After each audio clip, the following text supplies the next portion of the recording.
Oui, bonjour mes chers amis. Bon, nous voilà presque à Noël. Alors, qu'est-ce qui se passe dans le monde? Qu'est-ce qui se passe dans le monde? Vous avez dû voir, si vous êtes sur Patreon, vous avez dû voir cette énorme explosion qu'il y a eu à Tartous. Tartous qui était une ville sous contrôle russe. Mais absolument énorme. Alors, qu'est-ce qui s'est passé? Absolument énorme, puisqu'elle a eu une magnitude de 3 sur l'échelle de Richter. C'est absolument énorme. Qu'est-ce qui s'est passé? On n'en sait pas grand-chose actuellement, mais c'est très, très inquiétant. Le champignon qui résultait de cette explosion ressemblait vraiment à un champignon atomique. Bon, à part ça, les Russes continuent à avancer. Et nos djihadistes restent tout de même des djihadistes en Syrie. Malgré les efforts de l'Occident pour essayer de dire que ce sont des bons petits, il reste encore, en tout cas pour moi, des djihadistes. Voilà, eh bien écoutez, la revue de presse, nous sommes lundi, le lundi 16 décembre 2024. Sauf qu'aujourd'hui, on est dans des univers qui sont totalement polarisés, où celui qui n'est pas avec est automatiquement contre, où la vérité soit blanche, soit noire, mais jamais dans les nuances de gris. Et c'est ces gens-là qui sont les gens les plus dangereux, soit ceux qui voient tout noir, soit ceux qui voient tout blanc. Parce que c'est eux qui sont le terrain fertile pour que s'effacent toutes les nuances de gris. Et je vous rappelle que je l'ai évoqué à plusieurs reprises sur cette chaîne et d'autres, un conflit se résout surtout dans les zones de gris. Et c'est le rôle de la diplomatie. Et c'est le rôle, quand le gris est un peu trop foncé ou un peu trop clair, on parle de diplomatie parallèle. Et c'est comme ça qu'on est arrivé aux accords d'Oslo, par exemple. C'est comme ça qu'on est arrivé à plusieurs accords de paix, parce que quelquefois, il est difficile de se parler face à face, même pour des diplomates. Et donc, dans ce cas, on utilise la diplomatie parallèle, la diplomatie des services de renseignement, etc. Nous avons à nouveau des nouvelles des Nord-Coréens. Avant de passer au terrain, on va à nouveau parler des Nord-Coréens, parce que là, cette fois-ci, ce ne sont pas les médias occidentaux qui nous en parlent, ce sont les Russes eux-mêmes qui nous disent, le 12 décembre dernier, nous avons repris Plekhovo. Alors on va voir tout à l'heure où se trouve Plekhovo sur la carte, dans l'oblast de Koursk, et pour participer à cet assaut pour reprendre Plekhovo, il y avait un commando, alors je ne peux pas vous dire combien il y avait d'hommes exactement, c'est les sources russes, un commando des forces spéciales nord-coréennes qui se sont donc ajoutés aux forces russes pour reprendre la ville, qui était tenue, nous disent les Russes, par environ 300 hommes de l'armée ukrainienne. Peut-être y avait-il aussi des mercenaires, puisqu'on apprend depuis pas mal de semaines que dans le secteur de Souja, on entend beaucoup parler, de plus en plus parler de langues étrangères et non pas l'ukrainien. Ça avait été le cas déjà au début de l'offensive, mais ça n'a toujours pas cessé, semble-t-il. Et on a un député de la Douma, Oleg Tsarev, qui confirme ça en disant, voilà, il y a un bataillon de reconnaissance équipé comme des unités de combat de reconnaissance ou de commando, donc avec des armes légères globalement, qui a participé à cette attaque, et c'est salué et confirmé par l'analyste militaire Boris Rojnin, qui salue là le baptême du feu des Nord-Coréens. Alors, c'est très intéressant parce que dans le même temps, on a la presse occidentale qui nous dit oui, on les a vus attaquer par vagues comme en 1950, pendant la guerre de Corée, sans aucune espèce d'intelligence tactique. Ils se sont fait massacrer. Zelensky lui-même reprend ses effets d'annonce.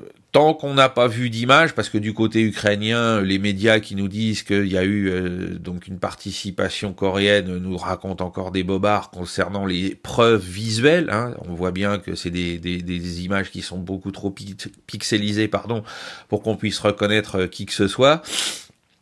Donc ça reste encore du domaine de la propagande, mais cette fois-ci des deux côtés, et c'est très intéressant de voir que les Russes ont décidé de jouer ce jeu-là eux aussi, pour dire oui, ils sont là, puis regardez, en plus ils vous ont mis une belle raclée, puisqu'ils ont enfin réussi à reprendre Plekhovo. Hein. C'est ça qui est à noter, c'est dans ce sens-là qu'il faut interpréter cette information côté russe, c'est-à-dire que oui, ils sont avec nous, et en plus ils sont bien meilleurs que l'armée ukrainienne et les mercenaires de l'OTAN qui combattent dans le secteur de Soudja. Bah, vous savez, on entend beaucoup de scénarios concernant la posture de l'OTAN. J'ai entendu dire qu'il y aurait des déploiements de forces de l'OTAN avec des missions de la paix, un petit peu comme cela s'est passé en 1995 et 96 avec l'ex-Yougoslavie. Mais vous savez, l'OTAN, aux portes de la Russie, va au contraire précipiter M. Poutine dans une extrême colère et poursuivre les hostilités. Non, pour faire la paix avec la Russie, il faut que M. Zelensky se retire, accepte que les territoires conquis sont maintenant russes. Hein. Il y a eu quand même des déclarations officielles, notamment avec la Russie l'an dernier ou même cette année, pour les oblasts qui ont été conquis. Mais vous savez, les oblasts qui ont été conquis finalement avaient des fortes minorités russes où je pense que l'Ukraine n'aurait pas pu continuer à contrôler ces minorités. Donc quelque part, il est peut-être temps de trouver des solutions de paix. Le président ukrainien de toute façon est aux abois puisqu'il n'a plus tout à fait le même soutien et de la communauté internationale. Il suffit de s'en convaincre de par l'absence de déplacement de dirigeants occidentaux, notamment de pays de l'OTAN ou d'autres pays de l'Union européenne. Et en même temps, ces derniers temps, M. Zelensky s'est aussi fait très discret, comme quoi il faut commencer à négocier. Et prenez l'exemple de Vladimir Poutine. Il a d'ailleurs, de manière intéressante, Vladimir Poutine a eu un mandat d'arrêt de la Cour pénale internationale, non pas pour Boutcha, que tout le monde lui attribuait très clairement, pas du tout pour ça, mais pour avoir, soi-disant, enlevé des enfants. Alors, ces enfants, on vous dit, c'est des enfants qui sont forcés à suivre une formation militaire pour servir dans l'armée russe. D'où vient cette information? Qu'en savons-nous? En réalité, il y a un journaliste américain qui a retrouvé les enfants qui ont été en fait mis à l'écart du champ de bataille parce que les Ukrainiens bombardaient les populations civiles, et ces enfants ont été mis à l'écart en Russie. Et un journaliste américain les a retrouvés. Alors, peut-être effectivement que ces enfants sont formés pour appartenir au cœur de l'armée rouge. C'est possible. Mais on voit bien qu'on est assez loin de l'image qu'on imagine ou qu'on crée dans nos médias. Et tout ça se fait par le fait que nos médias ne vérifient pas les informations qu'ils racontent. Justement, l'argent, c'est aussi le nerf de la guerre et ce conflit est un gouffre financier, pas pour la Russie comme vous venez de le dire, parce que c'est un pays qui est autonome même militairement car il fabrique ses propres armes, mais plutôt pour l'Ukraine, c'est un pays qui coûte assez cher aux contribuables européens, américains ou même encore canadiens.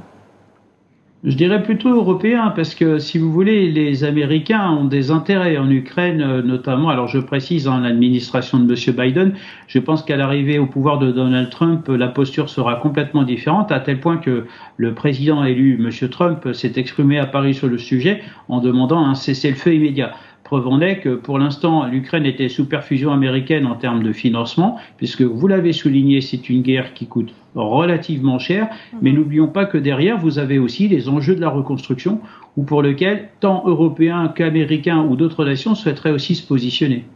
Les Ukrainiens, eux, ont procédé donc à des tentatives de frappe ou des frappes. Hein. Il y a un avion qui a été abattu au-dessus de la partie nord de l'oblast de Kherson par la DCA russe. Alors on ne sait pas encore de quel type d'avion il s'agit. Hein. Est-ce que c'est un avion d'attaque au sol ou pas? Est-ce que c'est un F-16? Pour le moment, on n'a pas d'informations sur le type d'avion qui a été abattu par la DCA russe.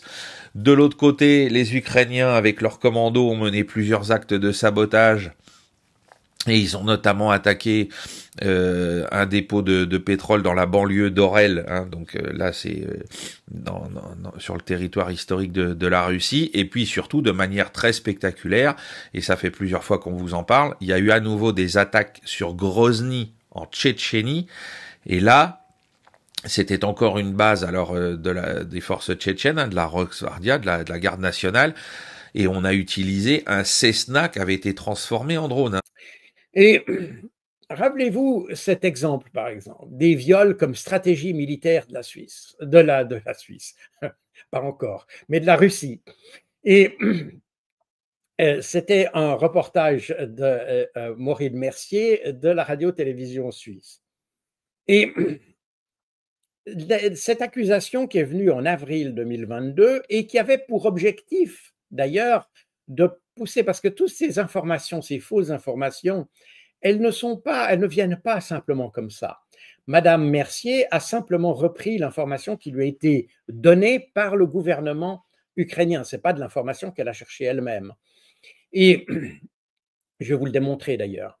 Et pourquoi le gouvernement ukrainien l'a fait et à ce moment-là? Parce qu'en avril-mai 2022, d'ailleurs entre mars et mai 2022, les Ukrainiens ont essayé de pousser les Occidentaux à créer une zone d'interdiction de vol au-dessus de l'Ukraine, de façon à empêcher évidemment l'armée russe d'utiliser sa force aérienne, mais aussi de permettre aux Ukrainiens d'utiliser leur propre aviation, ce qu'ils ne pouvaient plus compte tenu de la supériorité aérienne russe. Et l'idée, c'était de faire ce qu'on avait fait en Libye, parce qu'en Libye, on a eu exactement les mêmes accusations qu'en Ukraine, de façon à créer cette zone d'interdiction de vol qui avait permis le renversement de Muammar Kadhafi en 2011. Et cette idée des viols comme stratégie militaire est revenue un peu plus tard, d'ailleurs, en octobre 2022, et même la déléguée aux droits de l'homme des Nations Unies a répété cette accusation. Ce qui est intéressant, c'est que après avoir présenté ça devant le Conseil de sécurité, ces accusations, on lui a demandé, mais est-ce que vous avez des preuves de ce que vous avancez? Et elle a dit, non, mon rôle n'est pas d'avoir des preuves, mon rôle n'est pas de savoir si l'information que je donne est juste, mais mon rôle est d'accuser. Et effectivement, la radio-télévision suisse a évidemment repris cette information le même jour, d'ailleurs, des viols comme stratégie militaire de la Russie et du fait que les militaires russes avaient reçu du Viagra précisément pour violer, donc ce qui définissait la notion de stratégie. Mais ce que nos médias, et surtout pas la RTS, a dit, c'est qu'en réalité, cette information venait de Madame Lyudmila Denisova, qui était la responsable des droits humains dans le gouvernement ukrainien. Et Ukrainska Pravda a enquêté sur ces viols, contrairement à ce qu'a fait Maureen Mercier, et s'est aperçu qu'en réalité, Madame Denisova avait complètement inventé cette affaire. Et puis, c'est apparu dans la presse ukrainienne, comme ici le site Babel, et là, c'est une traduction mécanique, mais qui a montré, d'ailleurs, il cite ici une enquête de l'Union européenne, que l'ancienne médiatrice de Lyudmila Denisova racontait des histoires fictives sur les viols pour aider l'Ukraine. Donc vous le voyez, on vous a mis le village de Plekovo encadré en rouge en bas de la carte. Donc ce serait donc dans ce village que les forces nord-coréennes auraient donné un coup de main à l'armée russe pour reprendre cette localité qui est absolument stratégique pour finir d'encercler, d'étouffer Soudja par le sud. Vous le voyez aujourd'hui, donc les troupes russes prononcent un effort depuis cette zone à la fois vers l'ouest, on voit les deux premières flèches qui partent de Plekovo pour continuer de libérer le territoire de l'oblast de Koursk, et puis aussi bien évidemment vers le nord-ouest en direction de la R200. Et là, on voit qu'ils ne sont plus qu'à 7,8 km, un tout petit peu moins de 8 km de distance. Alors, il reste encore du chemin à parcourir, on l'a répété, vous le voyez, cette zone, il y a quand même beaucoup de bois et de petites rivières qui, avec la neige qui est arrivée, tout ce terrain-là est absolument difficile à pratiquer pour des opérations rapides en profondeur, mais néanmoins, le grignotage se poursuit. Et de l'autre côté, on est à peu près au même niveau. Alors, il y a 12 km entre les avancées maximum de l'armée russe sur le flanc ouest et la R200. Mais lentement mais sûrement, les Russes ne sont plus très actifs dans cette partie-là depuis un petit moment parce qu'ils se sont stabilisés. Il y a une rivière qui passe dans ce secteur. Ils se sont stabilisés sur les berges de cette rivière en créant une petite tête de pont. Et on sait que les Ukrainiens renforcent sans cesse le saillant pour le tenir, pour que politiquement, ils puissent toujours affirmer haut et fort qu'ils tiennent un bout du territoire de la Russie historique. Récemment, il y avait dans une émission sur Infrarouge, la télévision suisse romande, une journaliste qui parle de Vladimir Poutine comme spécialiste de l'intimidation et qui nous donne l'exemple de Vladimir Poutine qui avait amené son chien lors d'une réunion avec Madame Merkel, de façon à l'intimider. Madame Merkel avait d'ailleurs à l'époque dit ça. Mais là, il n'y a pas besoin d'aller dans la propagande russe pour démystifier cette affaire. Car même dans la presse ukrainienne, vous avez aujourd'hui des médias qui vous racontent qu'en réalité, Angela Merkel, peut-être bien qu'elle a déclaré qu'elle avait peur des chiens et elle a déclaré que Vladimir Poutine l'intimidait, mais lors d'une réunion en Italie, Madame Merkel a caressé exactement le même chien qui était censé l'intimider au Kremlin. Donc, on voit bien que notre représentation de la réalité est totalement faussée et de manière assez délibérée pour donner une image des gens, pour essayer de façonner une opinion sur la réalité. Parce que à Kupiansk, il se passe des choses qui sont très très intéressantes. Alors on vous a mis la carte de Rybar parce que elle est très intéressante en termes de détails. Vous avez une partie générale et puis en bas à droite vous avez une partie plus détaillée. Donc ce qu'il faut noter, vous avez une toute petite flèche bleue là qui se situe presque au milieu de la carte générale, c'est que les Ukrainiens, bien que étant dans un encerclement opérationnel à l'est de l'Oskol dans ce secteur, on n'a pas cessé de le dire.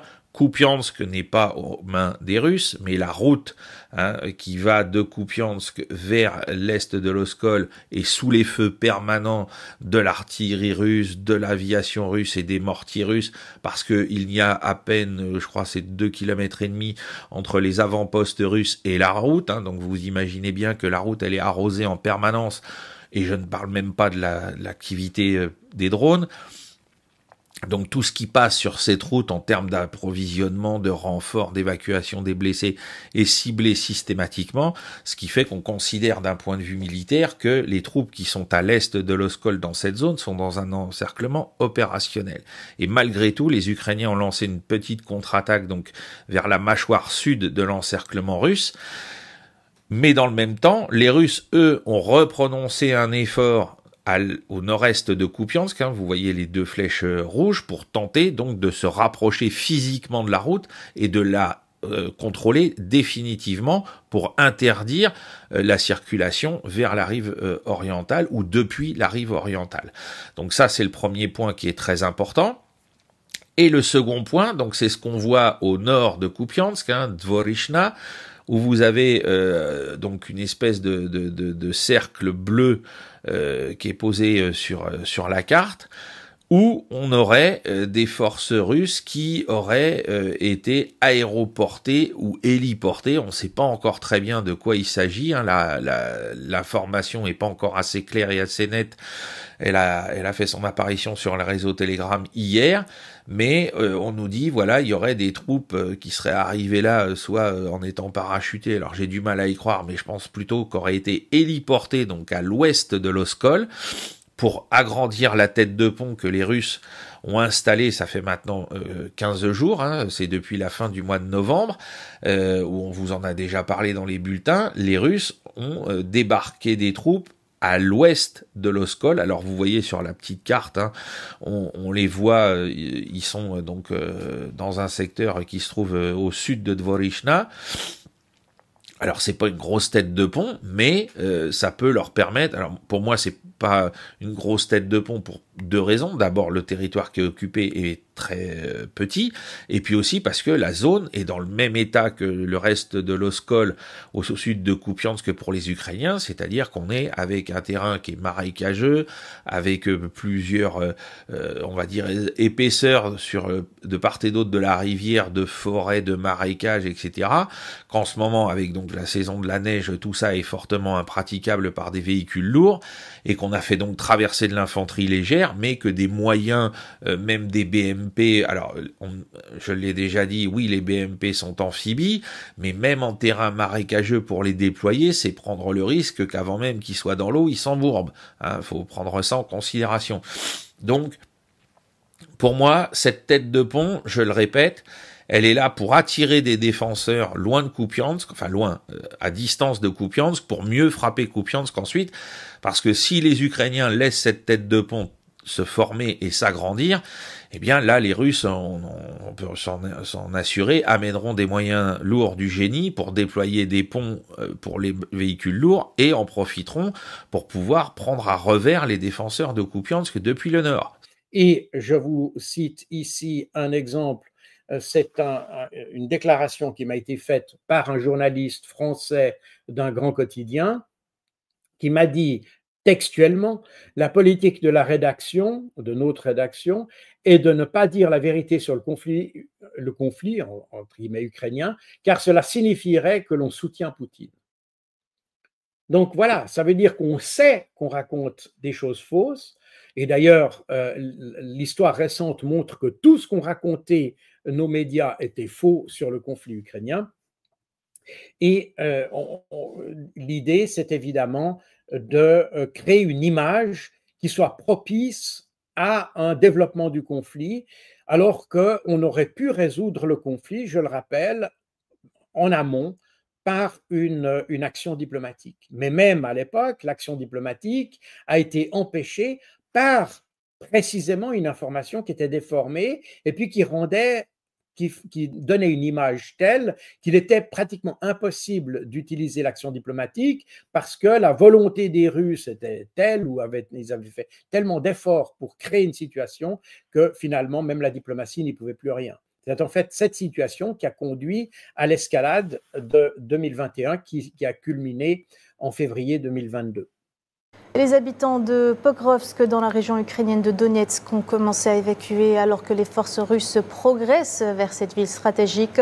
La chute imminente de ce nœud ferroviaire et minier vital représenterait le coup le plus dur pour l'Ukraine en près d'un an d'accumulation de revers militaires et politiques. Dans le secteur de Pokrovsk, Novosilka, puisque on voit les attaques russes à la fois se concentrer donc toujours au sud-ouest de Pokrovsk, qui est encadré en bleu sur la carte, à la fois donc en direction directement de la ville depuis Shevchenko, où se déroulent encore des combats, même s'il semblerait, selon les derniers rapports hier, que le village est complètement aux mains des Russes, à vérifier aujourd'hui si ça se confirme. Et puis Novotroïske, donc là on a l'impression que les Russes sont en train de part et d'autre de leur progression, de leur axe de progression principal, d'élargir les flancs pour mieux pousser ensuite en direction d'Oudachne et couper les deux voies de ravitaillement qui mènent à Pokrovsk. On en a mis une en turquoise, on n'a pas mis la seconde puisqu'il y a qu'un petit tronçon qui part de Pokrovsk, mais c'est, on le rappelle, l'objectif des Russes.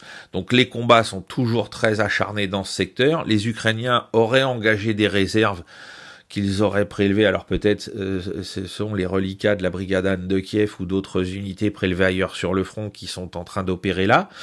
On verra dans les jours qui viennent si ça va tenir ou pas, ou si les Russes vont poursuivre leur progression. On rappelle, là aussi, il y a de la neige, la météo a changé. Les températures étant assez basses, le sol doit être gelé. On n'est pas sur les abords de l'Oskol, donc ça doit être plus praticable pour les véhicules blindés en plaine. Et puis ensuite, donc au sud, on a toujours, alors vous le voyez au sud de Kurakhove, on vous a mis un trait rouge qui montre que le front a été aligné puisque les dernières petites poches ukrainiennes ont été éliminées soit par évacuation, soit par conquête. De part et d'autre de tout ça, on voit, alors la conquête de Kurakhove se poursuit, hein.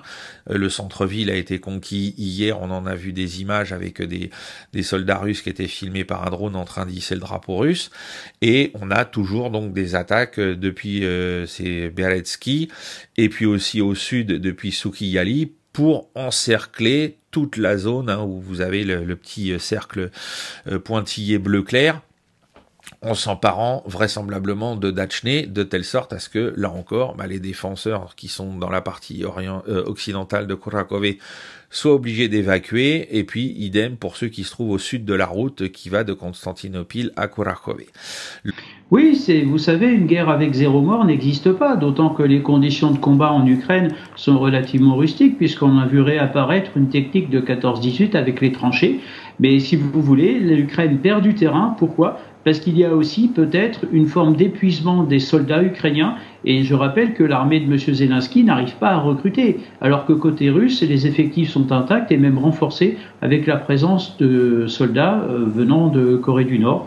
Je pense que l'Ukraine devrait trouver rapidement des solutions de négociation. On en parle difficilement dans certains milieux autorisés, mais je pense qu'il va falloir arrêter et trouver une solution de paix, puisque des deux côtés, que ce soit du côté russe, même si elle s'annonce victorieuse, il faut le dire, la Russie, mais en même temps, il y a aussi l'Ukraine qui, de toute façon, a d'autres projets, et pour intégrer l'Union européenne, tel était le projet le plus voulu de M. Zelensky, il va falloir rapidement trouver une solution de paix. Je n'espère pas avoir des solutions de paix, vous savez, à la méthode Corée du Nord, Corée du Sud en 1953, ou même ce qui avait divisé, vous savez, la France et l'Allemagne en 1870 en tout cas.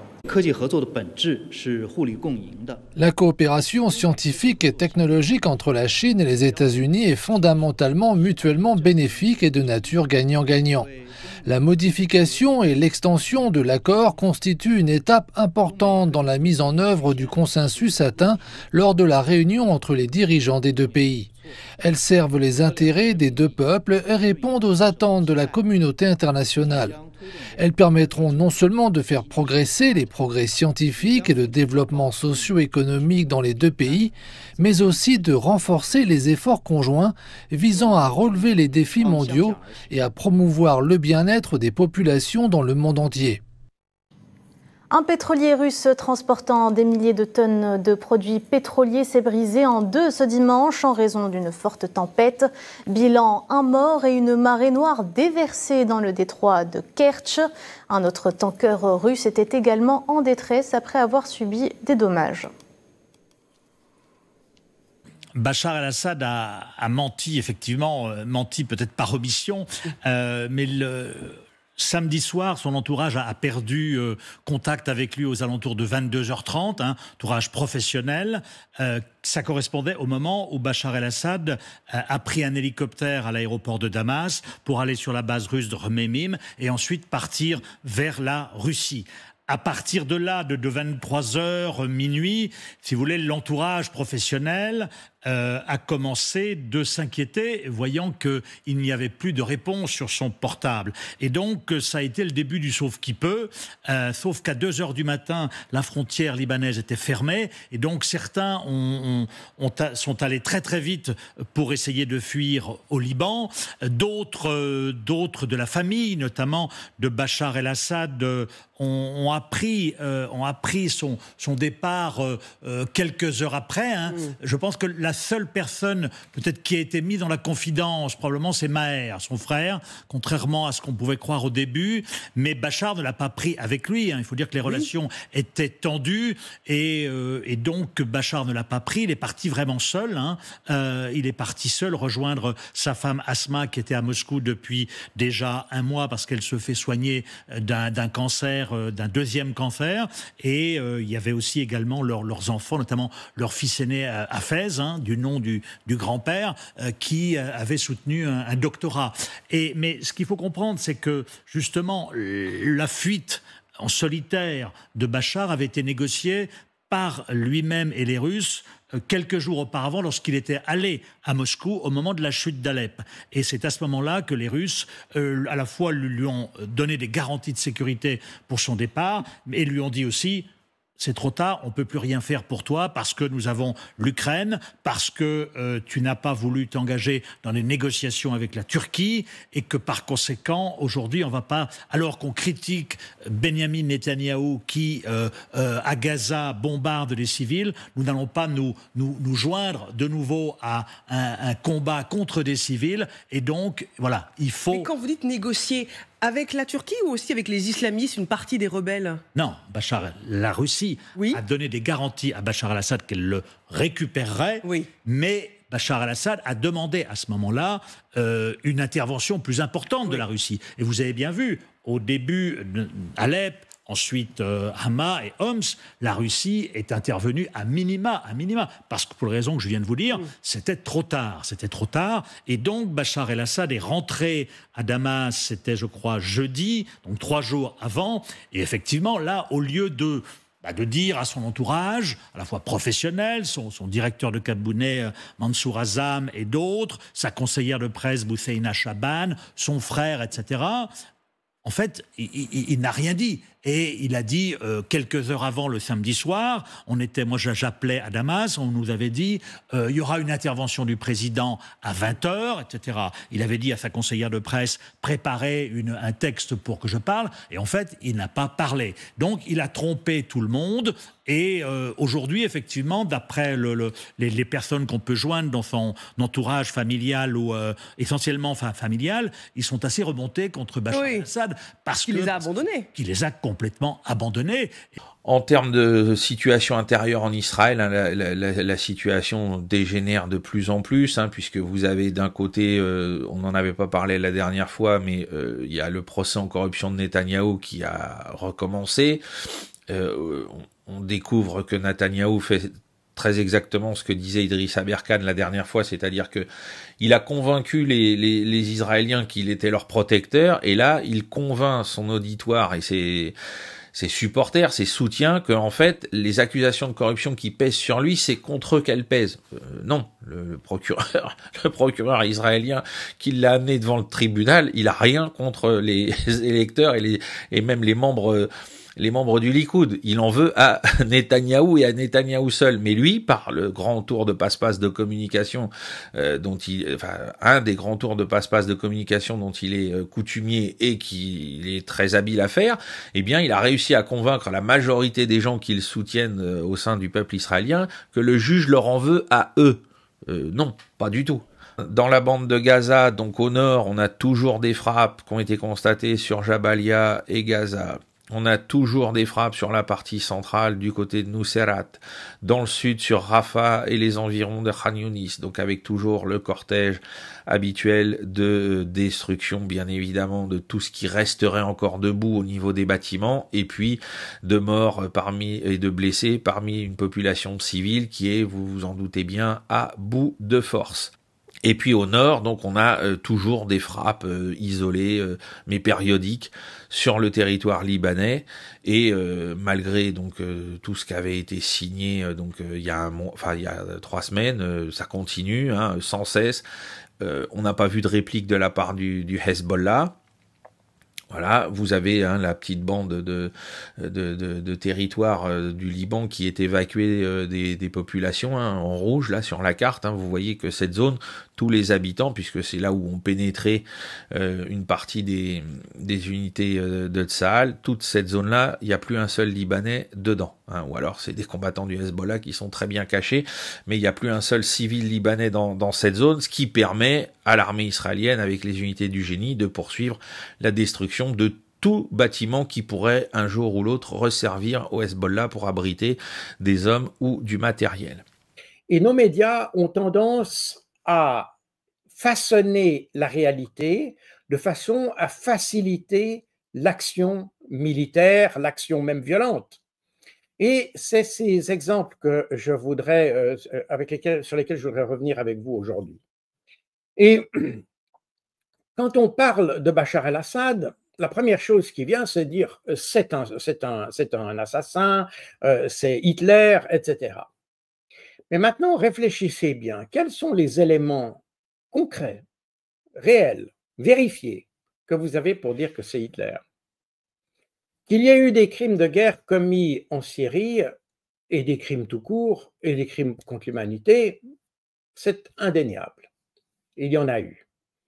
Dans quelle mesure le gouvernement était-il responsable? C'est une question qui mérite d'être posée. D'ailleurs, on voit la même chose, même pire, je pense bien pire en Israël et en Palestine, bien pire que ce qui s'est passé avec Bachar el-Assad. Le problème, c'est que Bachar el-Assad, notre connaissance ou nos accusations, elles sont basées sur des racontars. Et pensez un petit peu à ce qui s'est passé dans le passé. Regardez par exemple Milosevic. Milosevic, on parlait de lui comme un Hitler. Il a été mis devant un tribunal, il a été placé devant la Cour pénale internationale et finalement, il a été exonéré de ses crimes. Il est mort en prison d'ailleurs, mais il a été exonéré de ses crimes. Regardez un autre dirigeant, un dirigeant africain, Gbagbo, qui a été considéré comme un Hitler, traqué comme un nazi, etc. Et finalement, il a été acquitté par la Cour pénale internationale. Donc, il est possible que ces dirigeants soient des criminels, mais les éléments que nous avons sont généralement des racontars, des on-dit, et qui se trouvent souvent infirmés par la réalité. On a vu également cette nuit des frappes à nouveau sur Tartous, le long de la côte. Alors, qu'est-ce qui était visé là ce matin avant qu'on commence ce bulletin? On n'a pas pu faire un débrief complet pour essayer de comprendre ce qui était ciblé, parce que d'après les images qu'on avait vues la semaine dernière, les quelques bâtiments de la marine syrienne avaient tous été coulés. Maintenant, est-ce qu'il n'y avait pas des entrepôts avec des armes, etc., des munitions pour ces navires, des dépôts pétroliers qui avaient été laissés intacts ou qui étaient prévus pour une autre vague d'attaque? Eh bien, en tout cas, cette attaque a eu lieu cette nuit. Sur le plan terrestre, Netanyahou a déclaré, il fallait s'y attendre, que Tsahal devait se préparer à passer l'hiver sur les nouveaux territoires syriens conquis la semaine dernière au pied du Golan. Il ne s'agit pas d'une révolution populaire, c'est une révolution qui a été arrangée, manipulée, animée, armée par l'Occident. Et j'en veux pour preuve d'ailleurs un article du New York Times qui avait même montré comment, à l'époque, c'est une image de 2013, qui montrait comment les armes étaient parvenues aux rebelles syriens. Donc, il est très clair qu'il y a eu une implication massive des pays occidentaux, principalement les Américains et les Français d'ailleurs, pour aider les rebelles ou soi-disant rebelles, qui étaient d'ailleurs des islamistes à l'époque, dont beaucoup venaient, comme je l'ai montré la fois passée, dont beaucoup venaient de Libye. Ça a été le principal contingent des combattants étrangers en Syrie. Et là, c'est des chiffres de 2014. Et on voit que pratiquement la grande majorité des forces combattantes venaient en réalité de l'étranger, mais n'étaient pas des gens de Syrie. Il y en a certainement eu, de Syrie. Il y en a certainement eu d'ailleurs, et probablement que beaucoup ont été pris dans cette révolution et ont participé, mais tout le démarrage de l'opération est bien dû à des provocations venues de l'étranger. Les unités dans l'ancienne armée arabe syrienne et notamment de la 25e division blindée auraient décidé, avec les matériels qui sont restés entre leurs mains, de poursuivre le combat via des raids de harcèlement, de la guérilla, notamment en s'appuyant sur la frontière avec l'Irak pour être ravitaillés, contre les forces djihadistes, et on a eu une attaque, donc c'était samedi, qui a coûté la vie à 14 djihadistes, hein, donc c'est pas une petite attaque, et donc il va falloir surveiller ça de très près, parce que une guérilla peut s'installer dans certaines parties de l'Irak, de la Syrie, pardon, avec un soutien, depuis l'Irak, dans les jours qui viennent. La Knesset a approuvé dimanche un projet visant à doubler le nombre de colons israéliens dans la région occupée du plateau du Golan en Syrie. Environ 31 000 Israéliens vivent actuellement dans des colonies considérées comme illégales au regard du droit international sur le plateau du Golan, dans une zone capturée par Israël lors de la guerre des 6 jours de 1967. Les États-Unis, durant le premier mandat de Donald Trump, sont le seul pays à avoir reconnu l'annexion de cette région, décrétée par Israël en 1981. L'annonce de ce projet de développement démographique intervient une semaine après la chute spectaculaire du président syrien Bachar al-Assad. Lors d'une allocution télévisée, le premier ministre israélien Benjamin Netanyahou a déclaré qu'Israël ne cherchait pas à entrer en conflit avec la Syrie. אנחנו נקבע את מדיניות ישראל כלפי סוריה לפי המציאות המתהווה בשטח. אני מזכיר שבמשך עשרות שנים סוריה הייתה מדינת אויב אקטיבית לישראל. היא תקפה אותנו שוב ושוב, היא אפשרה לאחרים לתקוף אותנו משטחה, היא אפשרה לאיראן לחמש את חיזבאללה דרך שטחה. Depuis que les groupes rebelles ont mis fin aux 24 ans de règne de Bachar al-Assad en prenant le contrôle de Damas, Israël a mené des centaines de frappes aériennes sur le territoire syrien. Les autorités affirment que ces bombardements visent à détruire des dépôts d'armes pour éviter qu'ils ne tombent entre les mains de leurs ennemis. Mais ces frappes ont été fermement critiquées par le dirigeant de facto de la Syrie, Ahmed al-Shara, qui a déclaré qu'elle franchissait les lignes rouges et risquait d'aggraver les tensions au Moyen-Orient. Bien sûr, ça c'est évident, Israël a gagné, mais vous voyez, c'est un peu des victoires à la Pyrrhus. Aujourd'hui, d'ailleurs, vous constatez, c'est d'ailleurs une communication de Reuters d'avant-hier, que aujourd'hui, il semble, vous savez, on a dit même la Russie a perdu, effectivement, la Russie a perdu un allié, si vous voulez, dans la région. Et c'est aussi une perte pour l'Iran, je crois que je l'avais évoqué. Mais ces pertes doivent être relativisées parce qu'il semble qu'aujourd'hui, les Russes voudraient partir de Syrie et il semble que c'est plutôt le Hayat Tahrir al-Sham et la Turquie qui voudraient que la Russie reste. Et ça, c'est une communication de Reuters qui est assez intéressante, qui montre que le problème qu'ont aujourd'hui soit les Turcs, soit le Hayat al-Tahrir al-Sham, c'est précisément Israël. Et la nouvelle conduite politique de Syrie a adressé une lettre au secrétaire général des Nations Unies pour demander qu'Israël se retire des territoires qu'elle occupe, des territoires syriens qu'elle occupe, c'est-à-dire littéralement le Golan. Donc Israël, oui, a gagné temporairement parce qu'ils ont pu profiter du vide du pouvoir qui s'est créé et ainsi avancer un petit peu ses pions sur le territoire syrien. Ils ont pu détruire les défenses aériennes syriennes, ce qui fait qu'aujourd'hui l'espace aérien syrien est ouvert à l'aviation israélienne. C'était d'ailleurs le principal obstacle des Israéliens pour s'attaquer, si vous voulez, à l'Iran, par exemple. Il fallait franchir les zones de défense antiaérienne syriennes. Aujourd'hui, ces zones de défense n'existent plus, parce qu'elles ont été détruites par Israël. Et Israël, de plus, qui était pourtant a priori allié du Hayat Tahrir al-Sham, a bombardé les stocks d'armes que le Hayat Tahrir al-Sham pourrait utiliser en Syrie. Donc, les Syriens, les nouveaux dirigeants syriens ont très bien compris que l'alliance avec Israël ne conduirait à strictement rien du tout et que Israël les bombarderait, quand bien même ce sont des alliés, Israël les bombarderait. Et c'est probablement la raison pour laquelle aujourd'hui, soit les Turcs, soit les nouveaux dirigeants syriens, eh bien, voudraient éviter que les Russes quittent. On a déjà vu d'ailleurs un certain nombre de préparatifs de la Russie pour quitter les bases.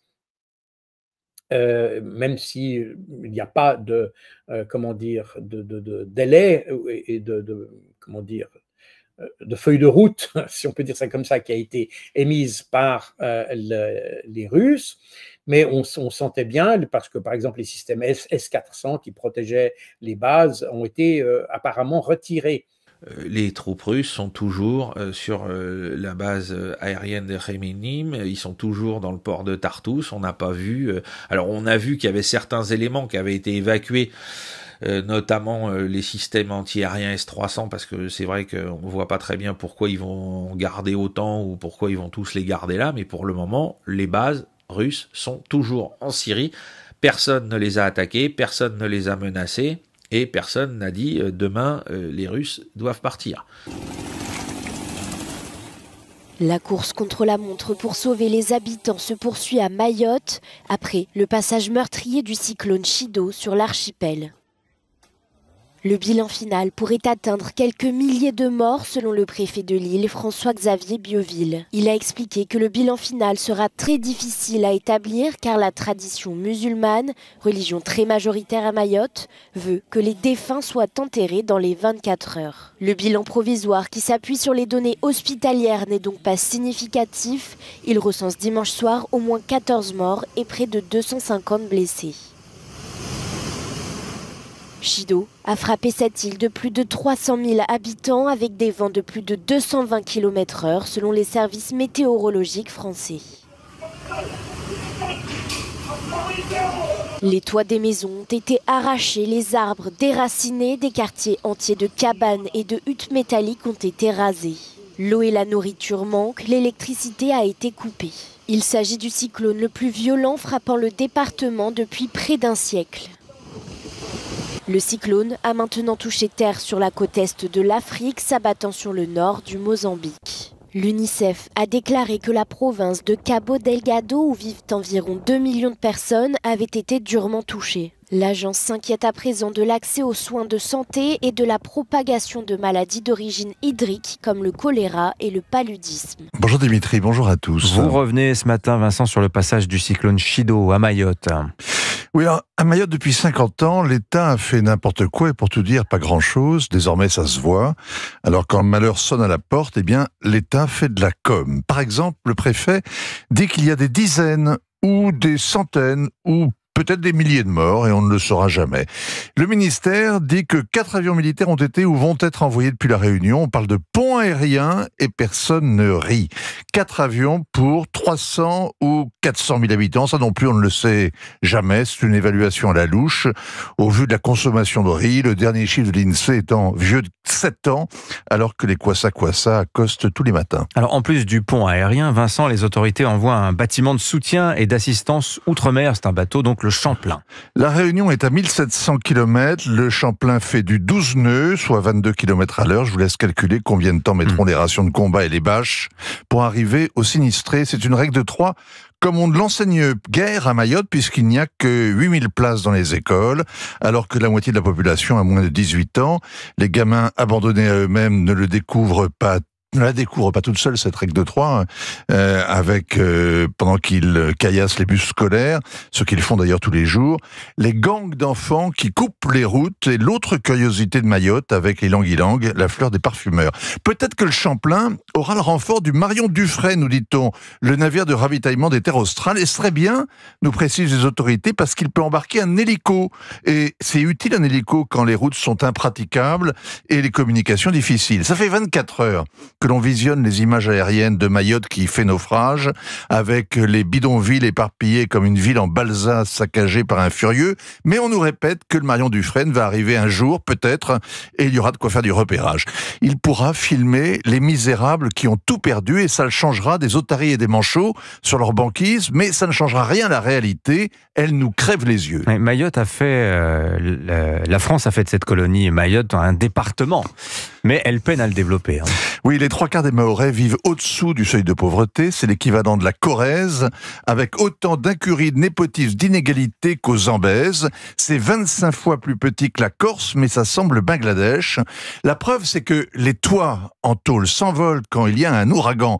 Mais l'île n'a pas déménagé. Mayotte est depuis toujours en zone cyclonique, comme le Japon est en zone sismique. Et c'est pourquoi les Japonais observent des normes antisismiques quand ils construisent. À Mayotte, où on ne respecte rien, ni les normes, ni les hommes, le tiers des habitations a été dévasté par le cyclone et les bidonvilles ont été rayés de la carte et leurs habitants avec eux. Et vous en tirez 2 constats, Vincent. Le premier, c'est qu'avant le week-end, il y avait toujours d'immenses bidonvilles peuplées de migrants. Vous vous souvenez des opérations Wambushu 1 et Wambushu 2? Eh bien, les bulldozers en action dans les bidonvilles, c'était bidon. Secondo, la France offre des armes aux Ukrainiens, finance des projets de développement en Chine. Oui, en Chine, l'empire qui vient. Elle claque plus de 100 millions d'euros pour une fête alors qu'elle est en faillite, la soirée d'ouverture des JO.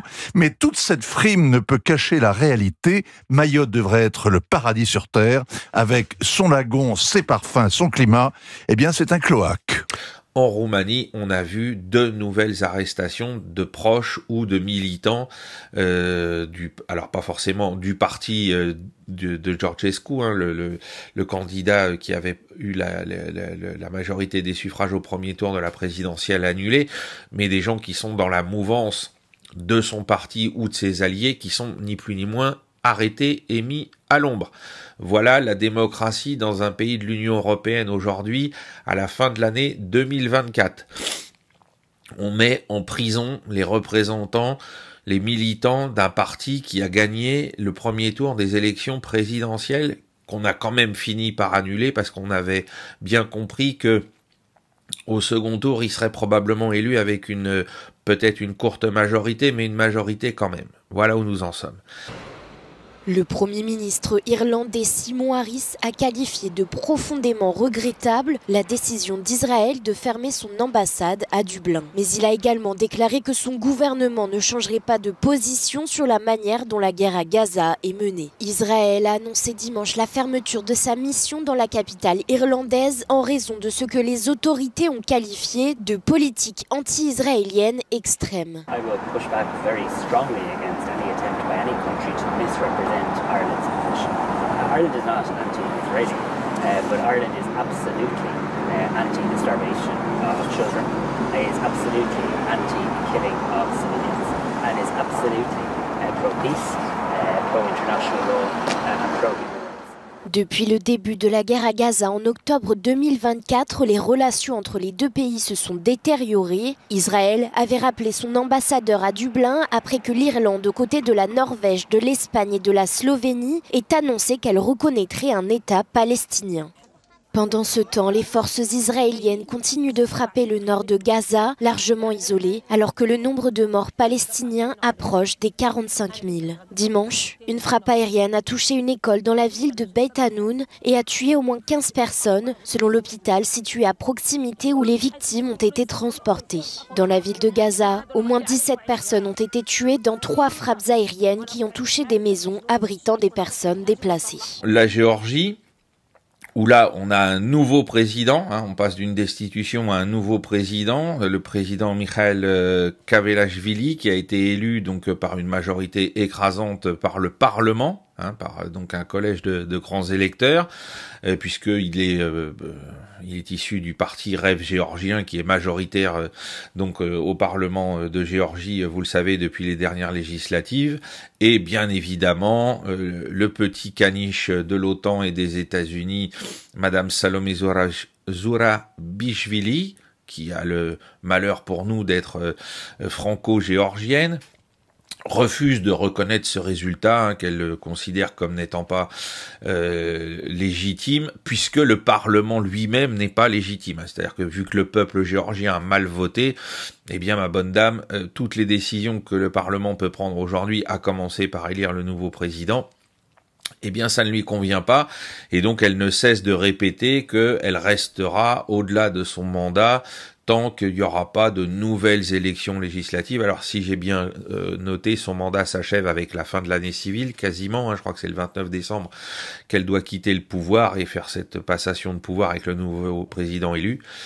on va voir pendant les 15 jours qui viennent si cette situation va perdurer ou non, et si les manifestations qui bien sûr ont repris de plus belle à Tbilissi vont déboucher soit sur des vagues d'arrestations de tous les meneurs.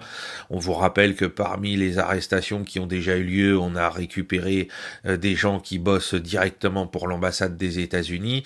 Donc on va voir comment maintenant qu'on a un nouveau parlement et un nouveau président, on va voir comment ils vont gérer ensemble la situation posée par Madame Zorabishvili et ses alliés. Guillaume Ancel qui était sur LCI et qui était assez dans l'air sur France 5 le 10 décembre dernier. Voilà, Guillaume Ancel est écrivain et ancien officier et voici ce qu'il disait notamment. Écoutez. Doit nous interroger sur leur radicalité, et comme par hasard, ce sont les mêmes qui soutiennent Poutine, qui sont assez inquiétants. Frédéric, plus inquiétants d'ailleurs que les quelques dizaines de djihadistes qu'on aperçoit en Syrie. Ça, on n'en sait rien pour l'instant.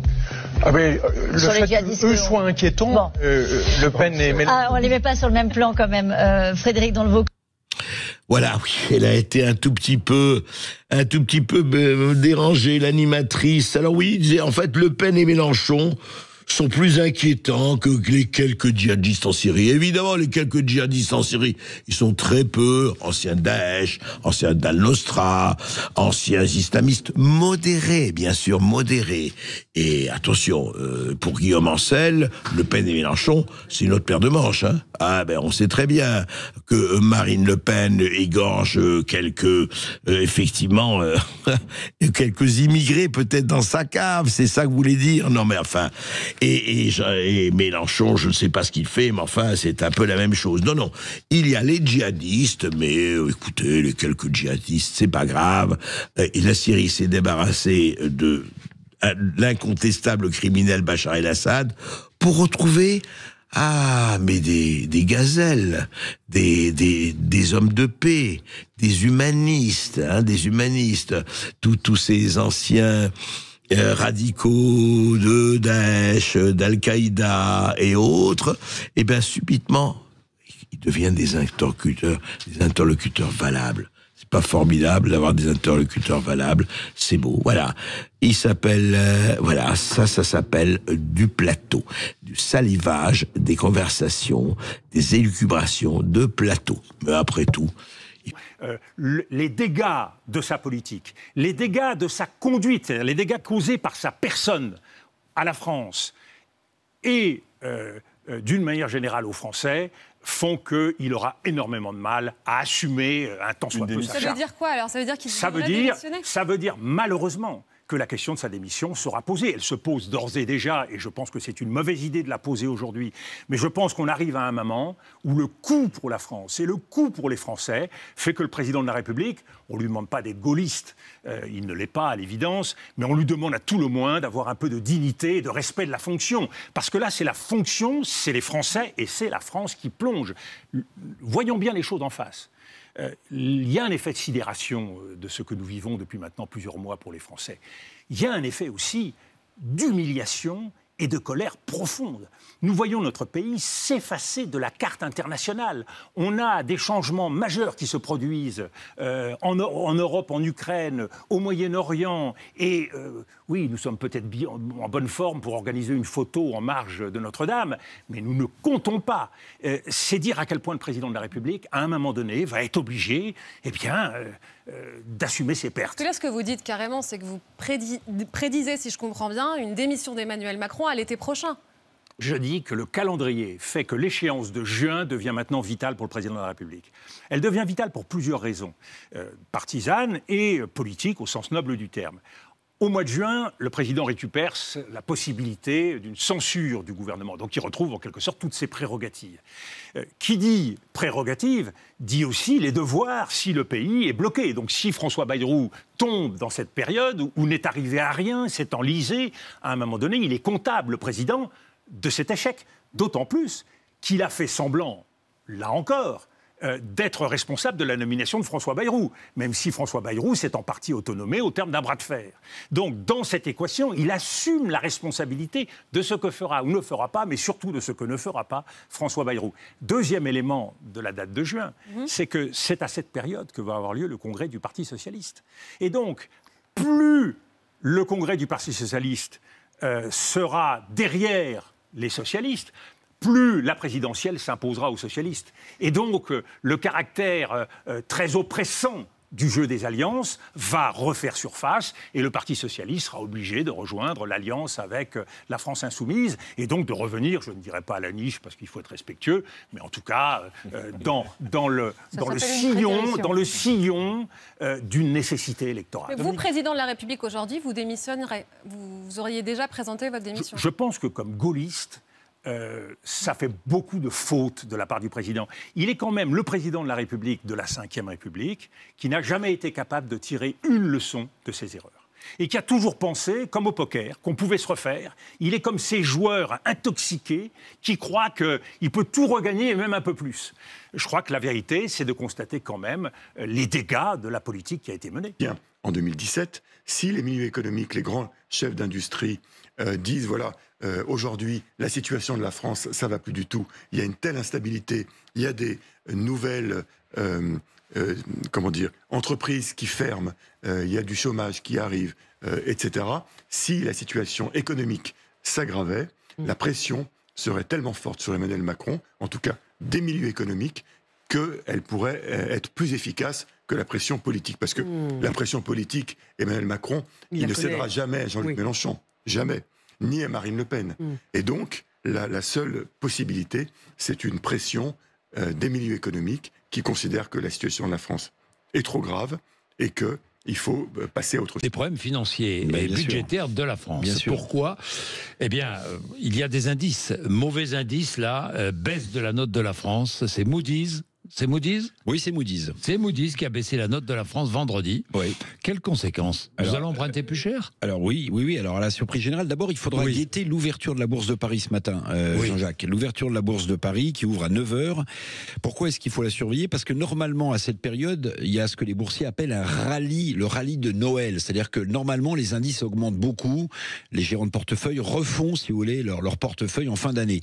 D'autant plus que la Bourse de Paris est très en retard. Elle a perdu près de 2% sur l'année, là où la bourse allemande a gagné 22%. Mais vous l'avez dit, avec cette dégradation surprise de la note française par l'agence Moody's, même si notre signature demeure à un bon niveau, cette dégradation risque d'avoir des incidences dans les jours qui viennent sur la bourse de Paris. Évidemment, ce serait un signal d'alarme supplémentaire pour Bayrou et pour son budget. Il a parlé d'Himalaya, on l'a entendu tout à l'heure. Il a parlé aussi de gravité de notre situation financière, avec un déficit public qui va atteindre les 180 milliards d'euros. Donc il faut guetter aussi ce qui va se passer sur les marchés financiers, notamment la Bourse de Paris. Alors les marchés financiers, le taux d'emprunt, j'en parlais. Oui, bien sûr.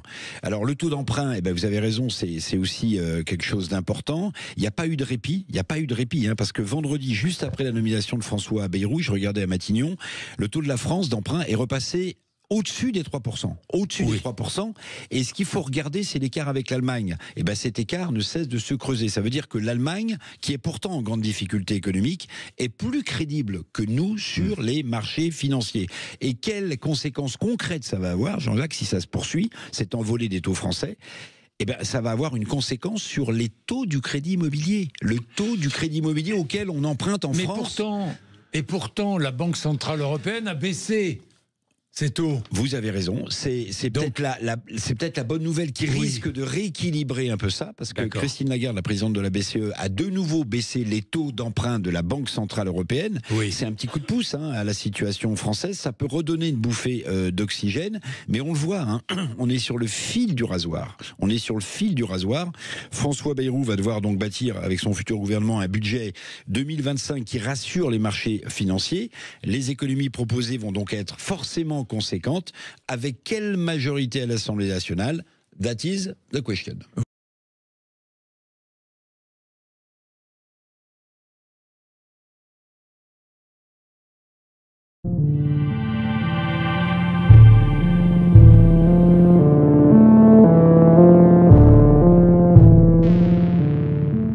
Alors, pour aider cette chaîne, partagez, likez, commentez, et puis peut-être, aidez-nous sur Tipeee.